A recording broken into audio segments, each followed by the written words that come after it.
How awesome! Yes, perfect day for a picnic. Huh? Whoa, help! Thanks. I really hate bugs. I don't even get why they exist. Even bugs have a purpose. A purpose for these ugly, gross things? Like us, nothing living exists without a purpose. Like us? Yes, we weren't born by chance either. Quick question. Do you know who you were born from?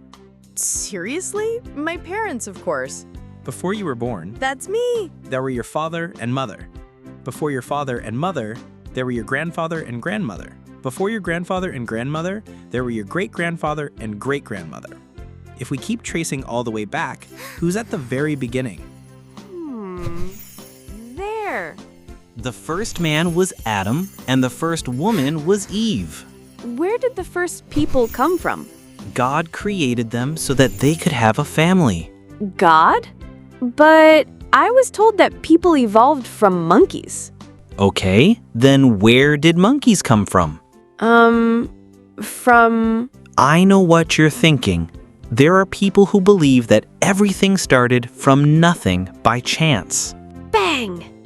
They believe that, by chance, something like dust appeared out of nothing and became stars. By chance?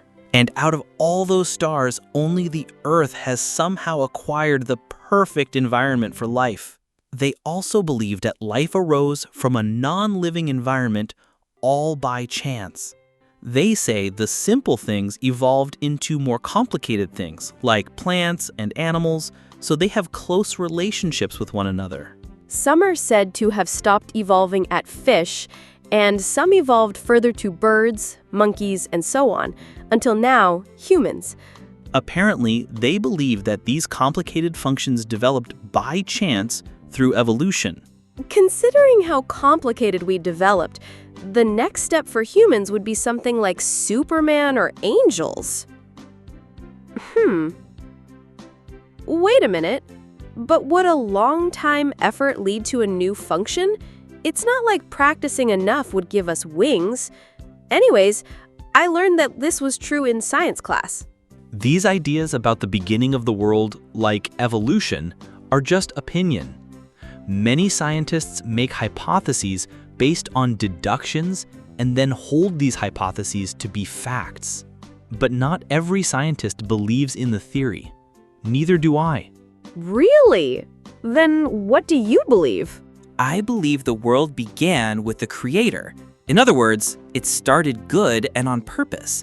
Modern science even highlights the order we see. Look at the solar system.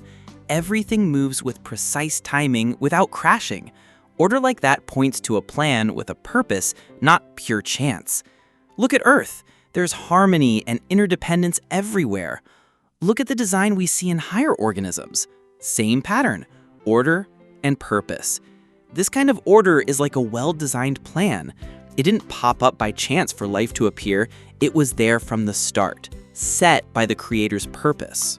So you're saying the order of the world points to God's existence. And since humans are the most advanced, everything must have been created for people? Yes, people were created as we are, not by chance and not from simple things evolving into us. By the way, who was before God? We can't fully grasp God's existence on our own unless He reveals Himself. He has shown that He exists by Himself. Knowledge about the world's beginning and about God comes from what the Creator reveals. The order in nature is one example. True. The beginning of the world and the existence of God aren't things we can reach by human effort alone. So either I believe in God's existence, or I believe the world came from nothing, which doesn't make sense to me.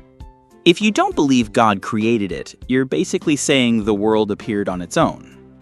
Okay, let's say God exists, but we can't know who God is just from nature, right? Right.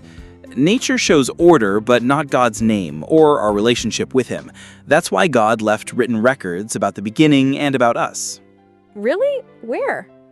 There's one book that introduces the Creator and our relationship with Him, the Bible. Old Testament, 39, and New Testament, 27. Through both testaments, God tells us about the created world and His relationship with humanity. He chose people to write where we came from and where we're going. Wow, I didn't know that. Around 40 writers were brought in for this mission. God chose Moses to write the first 5 books, the Pentateuch, and John to write the last book, Revelation.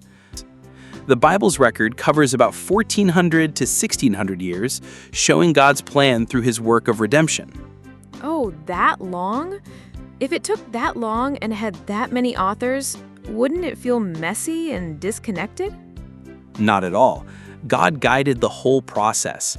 The Bible is complete from beginning to end and has been preserved to this day. Many have tried to dismiss it as myth, but it has stood firm.